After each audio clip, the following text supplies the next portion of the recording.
we've had a good chunk of news here in the last, let's call it, 18 hours or so. Quite a lot to go through. There's one big topic we got to go through, but we're going to go through some of the smaller ones first. But to give you the short version, we're going to go through Mike Wallace.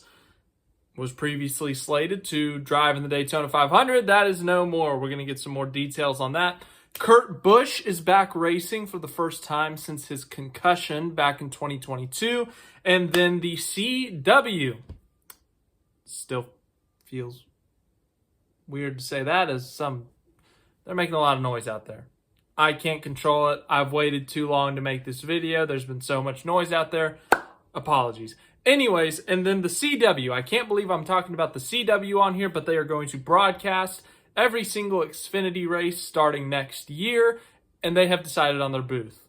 But let's go ahead and just start with the CW. Let's start talking about the CW. Some of their TV shows are questionable, but their NASCAR broadcast, I gotta admit, I'm actually kind of excited for it to see how they do on the Xfinity Series side of things. But the CW, as I said earlier, they will be broadcasting the full season of the Xfinity Series, and they have just announced their booth, and I gotta admit, it's a pretty solid booth. We're gonna have Adam Alexander, Jamie McMurray, and Parker Kligerman. Very, very exciting trio, honestly. Adam Alexander has been calling races for years. He's going to call races on TNT and Prime next year in the Cup Series. Jamie McMurray has called a few races in his time at Fox. And both of those guys, they've worked at Fox and done the Race Hub show, which is now dead. But they have done that show for a while. They've both worked on TV for a while. They've been in the booth. Adam Alexander obviously knows how to kind of steer and command a booth in a sense, in terms of knowing what to do, knowing how to get everything to work together. And then Parker Kligerman is an interesting addition. Usually he's done pit road reporting in the past, but this is something new for him. I'm kind of excited. He's always energetic, always passionate about racing, about NASCAR, so I'm actually quite curious. I'm excited to see how Parker Kligerman's going to do in the booth. In the pits, I should say, it's going to be Dylan Welch and Kim Kuhn. Those are two longtime pit reporters, both great at what they do. No shock to see them elsewhere doing this for the CW. I think they're going to do fantastic, as they've always done. So yeah, in terms of the CW, that's what we got. We know who's going to be doing the pits. We know who's in the booth. And then it says that Carla Gebhardt, apologies if I pronounced that wrong, she will be doing the studio show for NASCAR Countdown Live, or she has done that before, and she'll be doing that. So we all know the TV setup for the CW. Next up, we got Kurt Busch. Kurt Busch is back in a race car. Of course, Kurt Busch's career was cut prematurely due to the concussion he sustained at Pocono back in 2022. He was with 23XI Racing. He had won a race at Kansas, and he was going to be in the playoffs. He was going to be fighting for a championship. Unfortunately, the doctors never cleared him, and he unfortunately had to retire from full-time racing, especially in NASCAR. Well, now Kurt Busch is going to be back in a car for the first time since that qualifying wreck at Pocono, and Kurt Busch will be racing at the Race of Champions in Australia in March. The Race of Champions, I believe it's an annual thing, but you get drivers from all across the globe, whether they're rally car drivers, Formula One drivers, NASCAR drivers, anywhere they come from, anything that they drive, they go to the Race of Champions. They have some fun. They race it's kind of like Motorsport Olympics in a sense, but, it's more of like not a time trial. They still race each other. They're like side by side, but some of the circuits, there's like walls blocking them off. I have not watched a full Race of Champions, but they've done it in the snow before. They've done it in the desert before. They're doing it in Australia. They've done pavement. You name it, they've done it. But there's going to be drivers like Sebastian Vettel, Valtteri Bottas, as I said, a few rally drivers, and I think Will Brown from Supercars is going to be in it. And now we know that Kurt Busch is going to be teaming up with Travis Pastrana for the United States of America in the World Race of Champions. So that's an exciting duo. Obviously, Travis Pastrana, he's driven all sorts of things. He's driven in NASCAR actually recently too. He did the Daytona 500 back in 2023. maybe 2022. I can't remember which year it was, but Travis Pastrana has raced with 2311, so they got that little connection there. But it's exciting for Kurt Busch. Obviously, as I said earlier, his career was cut short prematurely, so it's good to see him back in a race car in any way, shape, or form. I'm excited to see how he does. Now for the big one. Mike Wallace, a few weeks ago, announced that he would be running in the Daytona 500. It's going to be the first time that he's run in a NASCAR Cup Series event in a decade. First time he's been in a NASCAR National Series in half a decade. 65 years old, and, obviously related to Kenny Wallace and Rusty Wallace. Brothers. They're all brothers. And it's an exciting story. It's kind of a fun story, honestly. And he's going to be racing for NBM Motorsports. Well, last night the news broke that Mike Wallace was not approved by NASCAR. As I said, I listed some factors there. NASCAR themselves said, for each driver approval request, NASCAR considers recent racing activity and performance as primary factors for consideration. Because Wallace has not raced on an intermediate or larger track since 2015, at this time, he is not approved to race at the NASCAR Cup Series level. So yeah, basically, it's been a while since he's been on track in a NASCAR type of race.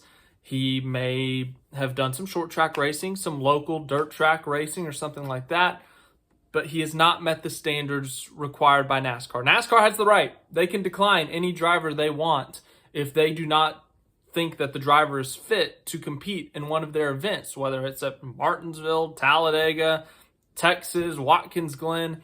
NASCAR has the right. They can say, no, you cannot race this week. No, you have to go through a process. No, you have to show us more in order to race at, in this case, Daytona. And they exercised that right with Mike Wallace. Now, both Mike Wallace and NBM Motorsports put out statements. NBM Motorsports said that they can confirm that NASCAR has deemed Mike Wallace as not eligible to compete in the 2025 Daytona 500, despite 11 previous 500 starts and several superspeedway wins, due to lack of recent races in major professional motorsports. We are devastated for Mike and the Wallace family that this opportunity will not come to fruition. For NBM, we must regroup at this late stage with the loss of our driver and sponsor for the Great American Race. Our team is working swiftly to sign another funded driver for Speed Weeks in order to still attempt the 67th Daytona 500. Sponsorship opportunities remain with our number 66 team. Email them if you have that kind of funding.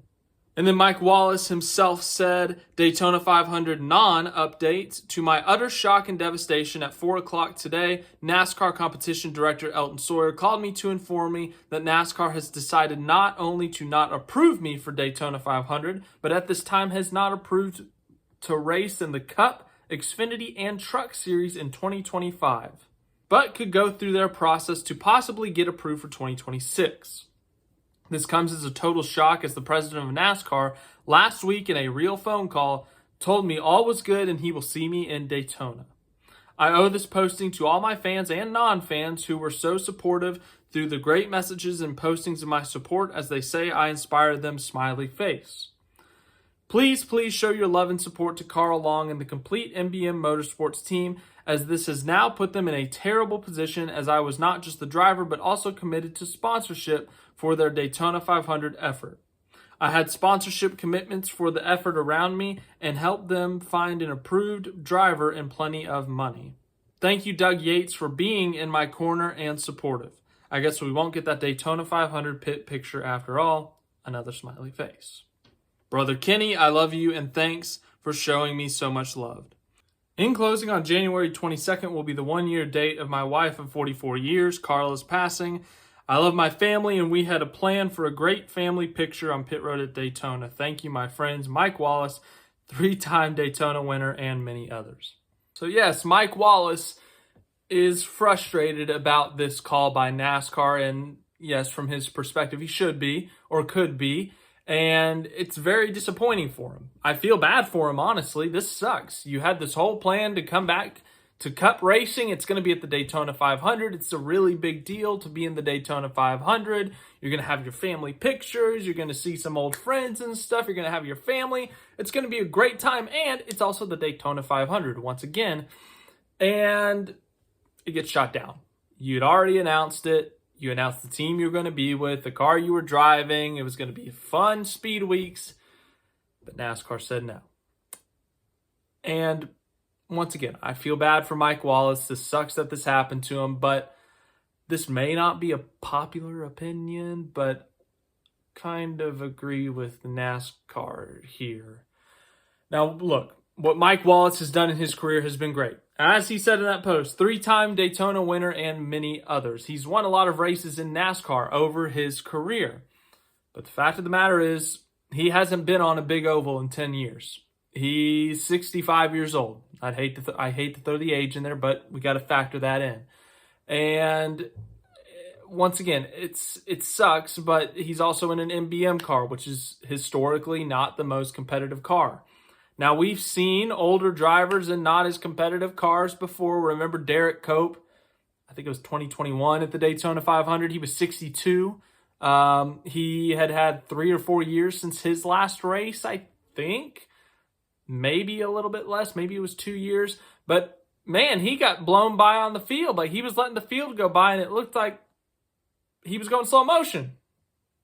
Now that anyways, the point being is that, once again, I feel bad for Mike Wallace, but NASCAR is still NASCAR. It's a top-tier motorsport on this planet. It's the most known motorsport in the United States of America.